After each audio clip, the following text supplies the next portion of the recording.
ఈ రోజు మనతో ఉన్న గెస్ట్. ఇంతకీ ఎవరు సార్ ఎంగ వెంకట్రావు? పిచ్చోళ్ళు అంటారు. పిచ్చోళ్ళు అంటారు. మంచోళ్ళు అంటారు. పొద్దున్నే బేవర్స్ గాళ్ళు ఎక్కువైపోయారు. అటుకి ఇటుకి మధ్యలో ఉన్న వాళ్ళని ఏమంటారో ఈ ఇంటర్వ్యూ చూస్తే మీకే అర్థమవుతుంది. అయితే ఏ స్టార్ ఏం పెట్టుకున్నావు? చెప్పలేదు రామకృష్ణ. ఏదో స్టార్ ఉంది కదా నీకు. ఏ స్టార్? ఆయనే ఆర్యన్. అజయ్ ఎలా ఉన్నావు? బాగున్నాను. ఎవరు నువ్వు? ఎలా ఉన్నావు అంటే? నేను యాక్చువల్లీ 10th అయినగానే హైదరాబాద్ వెళ్ళాను. మీరు హైదరాబాద్ వచ్చి ఏం చేస్తారా? అంటే కొన్ని ఆడిషన్స్ కి వెళ్ళి అందులో సెలెక్ట్ అయ్యి డైరెక్టర్ ఉంటారు కదా, ఇంత అమౌంట్ పే చేయమంటే నేను చేశాను. ఇప్పుడు రూపాయలు వేస్తారు, తర్వాత డాలర్లు దొబ్బేస్తారు. అగ్రిమెంట్ అన్నారు, షూట్ అన్నారు. ఆల్మోస్ట్ వీడియో ఎవ్రీథింగ్ ఈ షూట్. తర్వాత నుంచి ఇంకా కాల్ చేస్తే లిఫ్ట్ చేయలేదు. అది ఫేక్. రాజా ప్రొడక్షన్స్, అడవిలో అరుపులు, సీన్ 1 టేక్ 1.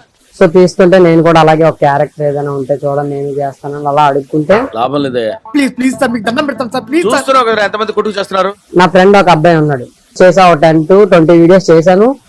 ఎన్ని దారుణాలు సార్. తర్వాత ఒక రోజు నా ఫ్రెండే అన్నాడు, అంటే నిన్ను చెడగొట్టింది జనాలు అంటూ. కరెక్టే కదమ్మా. అంటే సెల్ఫీ దిగమని నువ్వు చెప్పలేదా? నిజంగా వచ్చారా? మిషన్ నడుస్తుంది ఇక్కడ. ఒక అమ్మాయి నీతో పాటు నటించింది కదా, ఎవరు మీ అక్క? ఎవరు మీ అక్క? అది నా పిల్లరా. అక్క కాదు, చెల్లి కాదు, ఫ్రెండ్ అంతే. నువ్వు ఇంత ఉన్నావు, ఆమె అంత హైట్ ఉంది, ఎలా సెట్ అయింది?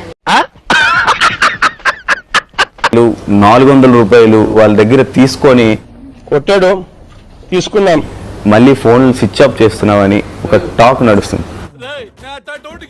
300 అంతో అనుకుంటా. అలా అలాగే ఇస్తారు, తీసుకున్నాం అనుకో తాట ఊడిపోతుంది. డబ్బులు తీసుకోవడం ఇంకా ఆపుతావా, లేకపోతే ఇంకా తీసుకునే ఉంటుంటావా? సెలబ్రిటీస్ ఎప్పుడో ఆపేసాను.